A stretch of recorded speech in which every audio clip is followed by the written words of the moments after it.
Thanks very much, everyone. Hopefully you can work out after that introduction from Wendy and seeing our faces on the screen, who is the hen and who's the fox. I'm the hen or the chick, and Brad is the fox. So just to give you a little bit of background on what we're here to speak to you about today. First of all, obviously what who OneVault is. OneVault have been around for quite some time. We're very proud of our legacy in the market in terms of what we've done within the voice biometrics industry. We've worked with a lot of blue chip clients, and I think we have really earned the reputation of being a trusted authority in the intelligent authentication space. We have had a good footprint in South Africa, but more recently have expanded into other African countries and Pakistan as well, where there's a huge opportunity to help companies, enterprises, SMEs address areas around authentication and eliminate fraud. From a technology point of view, we tend to be more agnostic. We've got a number of solutions that we can bring to bear based on a number of different iterations. What's use case specific for our clients, as well as what's fit for purpose from a commercial perspective. So that, in a nutshell, is who OneVault is. And I think I'd like to get on to the next slide, please, and we can talk about what it is that we're going to be focusing on today. We have spoken about fraud stats. I'm sure that people are feeling rather frightened by this stage in the afternoon or the lineup, but these are really important and very interesting stats. So 83% increase in impersonation fraud in 2020. It's huge. There's 140% increase in bank fraud, equally frightening. Identity fraud has increased immensely, and I think those sorts of things have been spoken at length today. And then this, and the last thing, where banks have reported a 271% increase in victims of identity fraud. So I think where do we come to play in this regard? So very importantly, fraud is growing exponentially. It's obvious. It's especially challenging in these times with COVID, where we see, people being able to call into contact centers even more than they used to be able to do, or they used to do, I should say. And fraud is becoming more and more invasive in that particular space.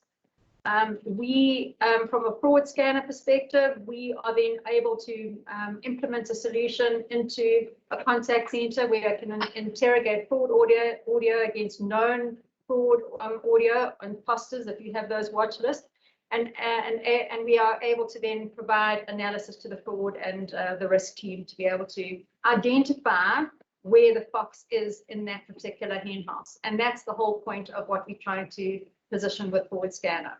I think a huge amount of time is spent by the fraud and risk teams going through heaps and heaps of information to try and identify, where they should look.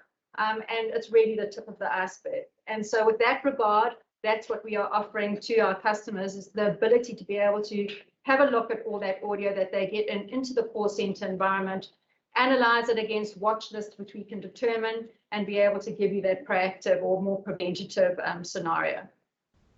Next. Okay, I'm going to hand over to Brad at the moment. I think he's going to take us all through the technical details as well as the various use cases that we can offer. And it's also worthwhile for you, everybody, to understand what the key terms are that we're going to be speaking about. Brad. Also, what's important to know is that the solution itself can either be hosted on a client's premise, so it's all we could host it for the client, and then the audio gets sent through to us, and we can process it. So just some key terms in terms of understanding the technology. The first one is watch lists. I mean, that's a collection of audio of all our foxes. This can be of known or suspicious fraudsters. It could also be watch list of employees, especially if you're wanting to ensure that staff are not phoning in to impersonate any of your customers. Or it's watch list built from audio of collected of fraudsters that have previously phoned in. The watch list can be client specific, or it could be the watch list that we've created for the South African Fraud Prevention Services, called the Shared Imposter Voice Bank. We've received audio from all our corporate clients on where they've been defrauded, and they've collected that audio of those fraudsters that have phoned in. We've de-identified that audio, and that has been loaded into the Shared Imposter Voice Bank, and that can be used as a specific watch list. The next term is batch. This is where one runs audio that you've identified and you're wanting to run that against a specific watch list. A job, that's the third term, is something that is that's when you run certain batches of audio against one or many watch lists to determine whether there's any voice biometric matches. And then the job report is the output of those jobs, which just shows where there have been potential biometric matches between the audio we've collected and a specific person in a fraudster watch list. If I could just add to that, you'll see when we get to that particular slide, it really goes to the point of being able to identify the fox and the hen house, because it allows your fraud and risk people to focus on what the most likely problem areas are, as opposed to just going through everything in random. So that's really the benefit of the output. Yeah. So watch list is you could have many watch lists that you could run against. One watch list could be a watch list of a specific client where they've uploaded all their specific previous fraudsters. Another watch list could be the Shared Imposter Voice Bank that can be shared amongst all SAFPS members. And a fraudster could potentially be in both watch lists, depending on how they were identified. Then when running batches, one could also have different batches of audio. You could, for example, use all the calls that have come into a call center on a specific day and run that against one or many batches. Or you could have a batch of audio that you're suspicious of, and that's under investigation by your fraud team, and you could potentially put that into a batch to run. And then when running a job, you could take one or multiple batches and run that against one or multiple watch lists. And the end result is a job report. And that job report looks something like this, which is available on a web console that's available to the fraud team. And they can then go investigate where the highest voice biometric matches were between audio in the batch to audio that was in the fraudster watch list. And that can be the the fraud team can then go listen to the audio, and then flag for further investigation if need be. So just to go over the process again, the first step in running a fraud scanner job is to set up your watch lists of known or suspicious audio, set up your batches of audio that you want to run against a specific watch list, set up the job that you're wanting to run, execute that, and then once you've received the output, you then investigate and you look at all the ones where there's been a high biometric match between the audio and the fraudster watch list. Next slide, we're going to cover the different ways that we can catch the fox. And these are the different use cases on using the tool. the first one is a one-to-one match, and that is where from a corporate client you can pass on audio file of a known imposter, and you might have also audio file of a suspicious call, and you're not too sure if it is actually the same person, and that you can pass on. We can run that and see whether there's a high biometric match between the two audio files.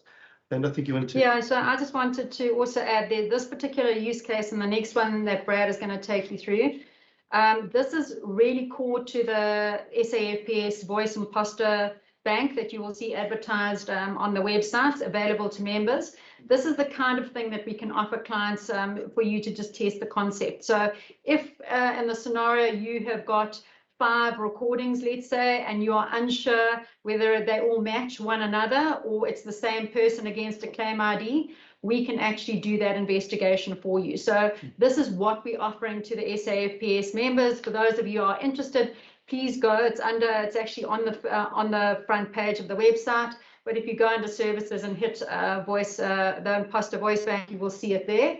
And that's something that you can test out with us. We will do the work on SAFPS's behalf. We pretty much joined at the hip, to be honest, which I think we're quite lucky about. But a good scenario that we can actually kick the tires on this with you. Yeah. Brad, the next one. So the second use case is where a client can then run single or batch files against your own fraudster voice database. So we take all the audio that you've identified that have been used in fraudulent cases before. We upload that into a fraudster watch list, and then you can say you can run a single file or daily batches against that to see if against those fraudster watch list to see if there are any matches. And then the third one is where again you could use single or batch files and run that against the shared imposter voice bank that we host on behalf of SAFPS. But the ultimate foxtrap is using passive voice biometrics to find those foxes that are trying to phone into your contact center. And the way this works is that when consumers are phoning into your call center, the audio is recorded using passive voice biometrics, and whilst your agents are then trying to verify the customer's true identity using their voice, you can at the same time take that same audio and run it against either your own fraudster watch list or the shared imposter voice bank, and identify that this call is potentially a fraudster, and notify the agent before obviously any harm is done. Yeah, I think importantly to on this particular point is that it is, as to Brad's point, it really is kind of the holy grail, I suppose, where you can identify potential fraudsters in real time. That's because then it really makes the whole thing more preventative, and it gives you a lot of opportunity to address or not to write business or not to confirm a transaction, whatever it may be, because you know upfront. In many instances, though, and this is available, you may not want this information to go back to an agent. They may not be qualified, they may not be trained to be able to then say to the customer that's calling, who's appeared on the voice bank and there's a hit, is to say, I'm sorry, I can't service you, you appear on our watch list. That could go down very badly. So there are ways in some instances where you can actually send that information directly to your fraud and risk team, where they evaluate and they make the decisions. So that is another consideration, but obviously doing this in real time is the best way to try and address fraud, especially in contact centers, where very importantly, people are wanting to get immediate results and immediate gratification when they're calling into a contact center. And all of us have seen those stories where, customers are phoning in and can completely manipulate the agent to actually go through or take over the account or to change information. That's what they're experts at doing. They're not necessarily opportunistic. They are, it's syndicated. They know exactly what to do and what buttons to push. And I think the last thing on that is very importantly, the majority of agents in contact centers or consultants or bankers, depending what industry you are in and what you would like to call them, they're there to provide customer service. They are not there to be fraud prevention officers. And I think it's a very important consideration to think about when you are implementing watch lists in your environment.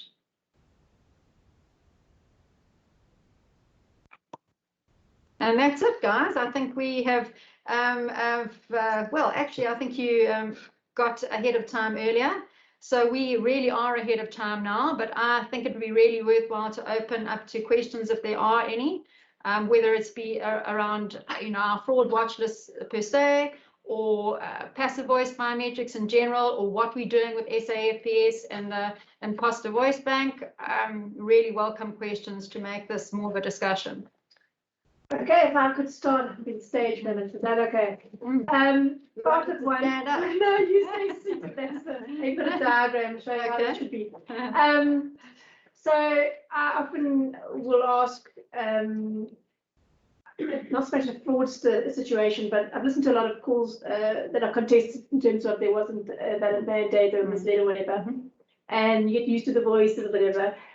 I'm interested to know. One of the scenarios is where you have an individual client as an individual call that they're suspicious about and then ask you to run it through your database. What for them would make it suspicious? Was the person taking too long to answer security questions, or what sorts of things would make a corporate client think, don't know if this seems a bit dodgy, and then come to you? Are there sort of trends? Yeah, often it's from the agent or the quality assurance team. Yeah. Often the agents, you sometimes speak to the agents and they've heard these voices before. They've heard the same actual voice. Often they know of certain fraudsters that phone in, and they know that voice, and they've even got names for these fraudsters. Their names. Yes. And they put up their hand and they know that this is a suspicious call, and they send it to the supervisor as an example. So while they're still talking to the person, it's real time. Yeah. Oh wow! So that's one example. The other one is that they answering the questions doesn't seem right. They can sense that this person is trying to fish and trying to, then they get a general sense that that this is not the true caller. And the third one is that sometimes the audio sounds strange. And I've heard some of those calls, and actually your hair stands on end when you listen to the audio because it's going through some sort of synthesizer or something like that. And those are all the different types of calls that the agents, they often get a sick sense about this. On the plan, and they know. Yeah. Yeah. Oh, interesting. Yeah. So I mean, Wendy, there's a lot of emphasis on agents and contact centers as well. The truth is, though, there's a limit to what they can pick up and I think that needs to be realized. They are only human, and large call centers are taking hundreds of thousands of calls a month, plus potentially turnover of staff. It's impossible for them to remember voices. And also, they're not in centers anymore with backup everywhere. A lot of them are in their own homes. I think the other thing is that with knowledge-based authentication solutions that we know that are out there, they run only at around between 60 and 65% accurate. And that's simply because people generally know a lot of the answers to the questions that are asked. ID numbers are not really, you go to any kind of access to Office Park, what do you write down? They ask you to write your ID number. Yeah. So they're easily available. Your cell phone number, bank statements, licenses, all of those are easy. So to rely on that, I think it's very risky. And that's why we are looking and introducing things like third factor authentication, which biometrics form part of, because you can't fake that. And the only way that you can address it on a contact center environment very specifically is with voice. You can't do it via face. You can't do it through other mechanisms. Yeah. And that's why in that particular industry sector or that